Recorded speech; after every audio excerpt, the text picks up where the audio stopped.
Hello guys, how's it going? My name is Dara, and in today's video I want to take a look at more stuff coming out for BFA. It is Tuesday, and I'll be honest, on a Tuesday I was hoping there was going to be a lot for BFA.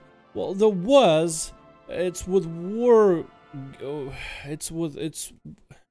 did it end up being?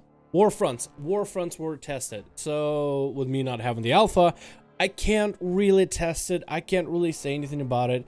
When I did look up people streaming it, all I saw is servers crashing, it being buggy, it being laggy. I'm gonna be able to take a look at some footage in the next few videos, but I really need to compile it together, really take a look into it. I don't have the time to make it for this video, so I might, but I guess we'll just have to see. But today I want to talk a bit about the mag car racials, the faceless mount, and possibility of World of Warcraft trying to make a social group.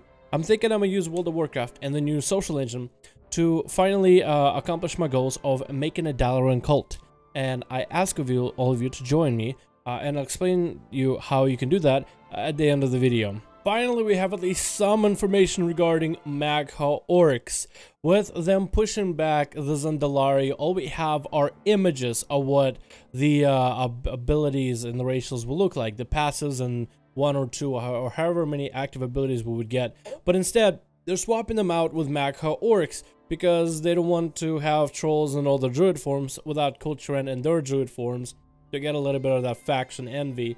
So it's fine. I am actually happy that we're getting Magha. I just want to see a look at the racials, and Blizzard forgot one of them, the big one, the big kahuna, Ancestral Call. We have no idea what this ability is. We have no idea what it does. We just see the image. And I can give you some ideas of what I think this is. I want to cover these guys from a PvP, PvE perspective more in detail, as well as the other racials, to really talk about how good they will be and how strong they will be. I actually completely forgot to do that for the Dark Arn, but I feel like they've been out for so long, I don't think I'll go back for them yet, or at all at this point. It's a little too late.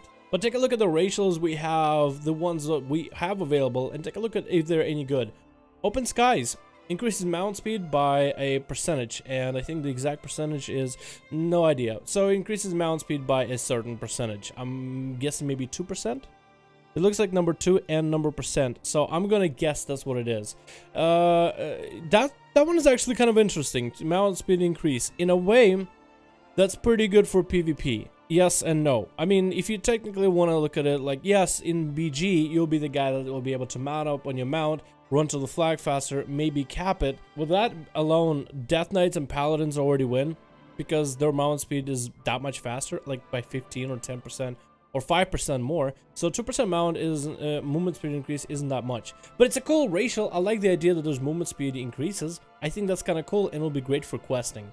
Pure Blood, which is what they have similar to their stun resilience. This is just a dot resilience to poisons, diseases, and curses. Now this one, I like the theme of it, Pure Blood, because they're like, hey, no, none of that warlock stuff. This is actually not that bad for tanks. Let's say you're in a fight in a dungeon where there's diseases, curses, poisons.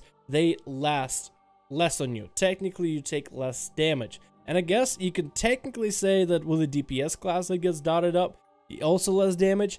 Technically in PvP, there's a good chunk of poisons, okay amount of diseases, and a few curses, like Hex, for example. If Hexes are rampant, I feel like this will actually be a pretty good Pure Blood. This is their stun reduction, but with poisons, diseases. If this included magic effects, it would be insanely OP. But from what it has right there, it's not a bad racial. But then there's a bad one right here. Next one, Sympathetic Vigor. Increases pets health by 1%.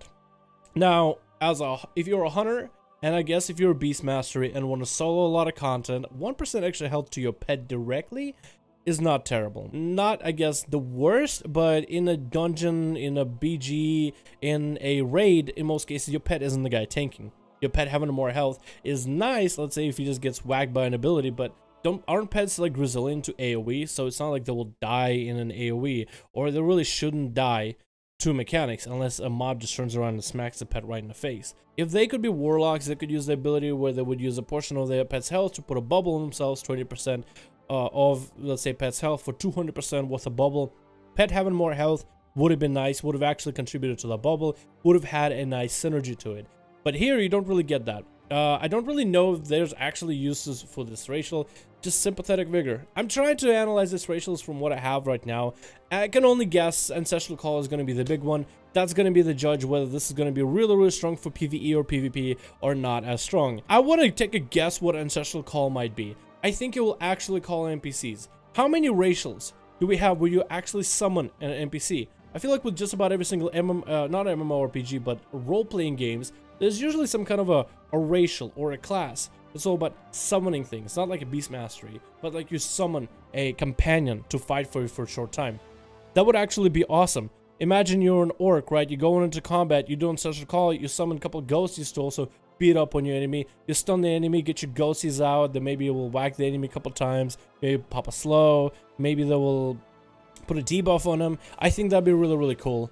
We'll have to wait and see what they'll come up with, but so far, these guys don't look that bad. I'm excited to see what the Zandalari will have and the Kirin. I want to see what Ancestral Call is going to be, just so I can make a more in-depth video, but until then, I guess we'll just have to wait and see. Then we got this monstrosity, and remember how people were freaking out about the face mount from Argus? This guy is that much better. He is so freaking cool. Look at this bad boy, man. Look at this big guy. Look at this awkward looking armless tadpole looking thing. This actually looks awesome. I love the teeth. I love how on the feet there's like the red, which I guess would be the blood. Then tusks. And overall the look of it. It makes me think of Star Wars. This thing makes me think of Star Wars, which is partially why I want it.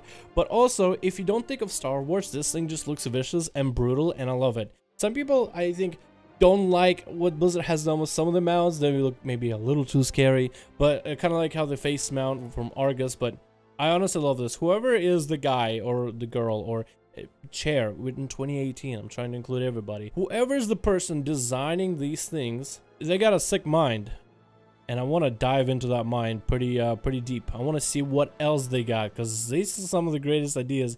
This thing runs well. I love the weight behind this thing. I like how heavy it feels, and then when the running animation really does kind of play up to it. It looks like there's a little bit of clipping in some parts, but alpha, too early to tell.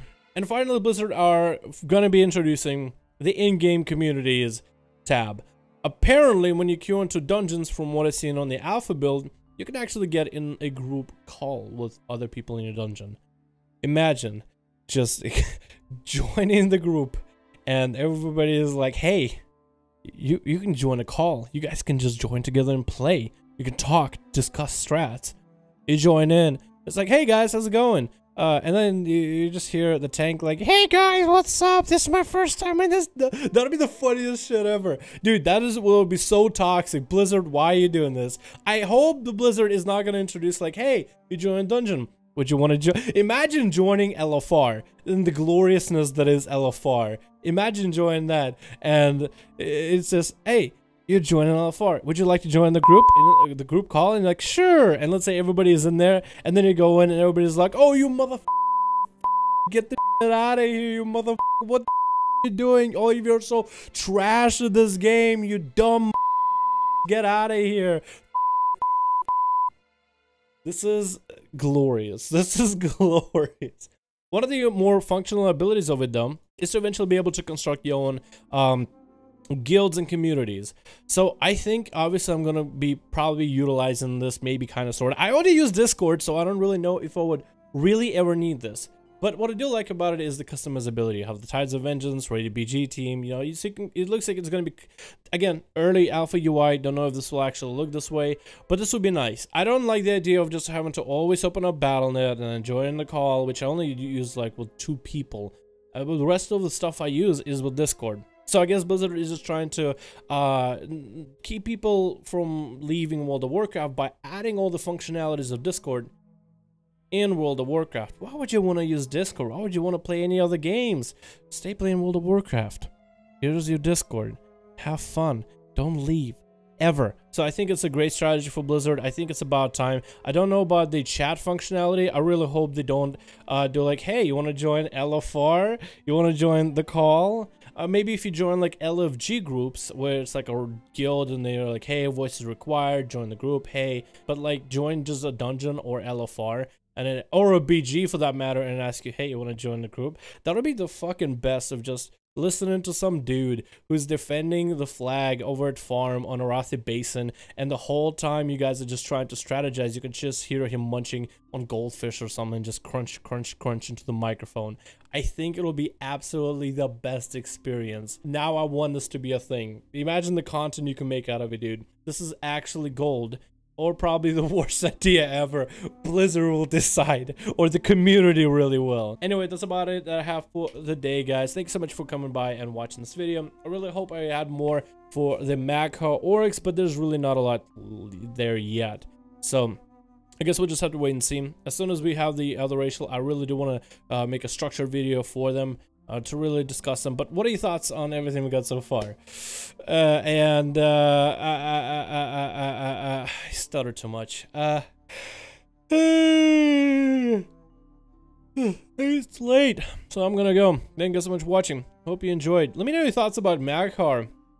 What are your thoughts on the first look on the racials? Like them? Hate them? What do you think the final racial is gonna be? What about the Troll Beast mount? I think it looks amazing. And what about the social feature? Like, what would be what would you, if you could add any part of the social feature, what would you want it to be? Let me know in the comments below. Thank you guys so much for watching. Hope you enjoyed, and I'll see all of you in another video.